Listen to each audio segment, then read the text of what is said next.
Praise lord. దేవుని ప్రశస్తమైన నామమునకు మహిమ కలుగునుగాక. ప్రభు నామమున మీ అందరికీ హృదయపూర్వక వందనాలు.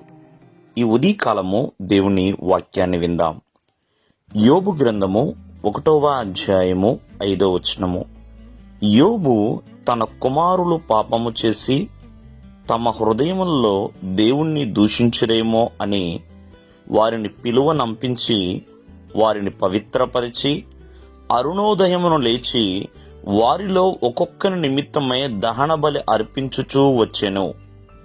ప్రియులరా, భక్తుడైన యోబు గారు మరి తన యొక్క బిడ్డలు వారి యొక్క కుమారులు ఎక్కడైనా ఆ విందు దినములలో పాపం చేశారేమో అని తను తలంచి మరి అనుదినము కూడా ప్రియమైన వల్లరా వారి నిమిత్తమై అరుణోదయమునే మరి దహన బలి అర్పిస్తూ వచ్చారు.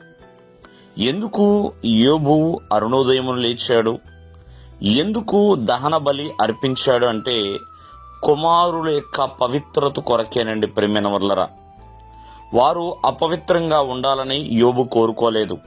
ఒక తండ్రిగా తను చేయవలసిన ప్రార్థనని వారి కోసం చేశాడు.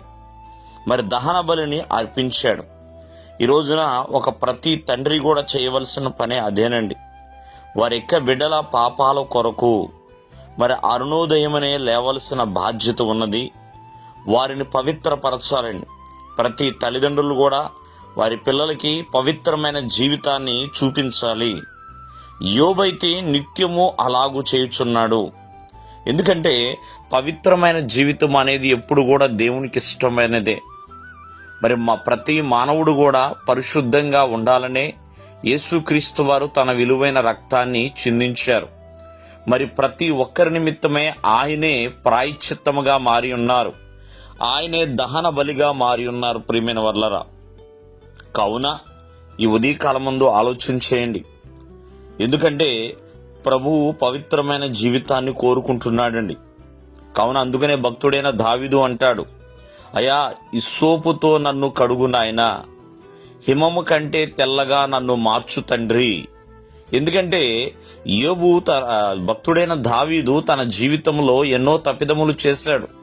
కానీ ప్రియమైన వల్లరా, తన తప్పు తెలుసుకున్నప్పుడు, తను అపవిత్రుడని ఎరిగినప్పుడు ప్రభువు పవిత్రపరచువాడు అని ప్రభు ఎదుట మొర్ర పెట్టుకుంటున్నాడు, పశ్చాత్తాపడుతున్నాడు. తన తప్పులను తెలుసుకుని నన్ను బాగుగా కడుగుమని చెప్తున్నాడండి. కావున పవిత్రమైన జీవితం అనేది ఎప్పుడు కూడా దేవునికి ఇష్టమైనది. దేవుడు మిమ్మల్ని ఆశీర్వదించునుగాక. ఆమేన్.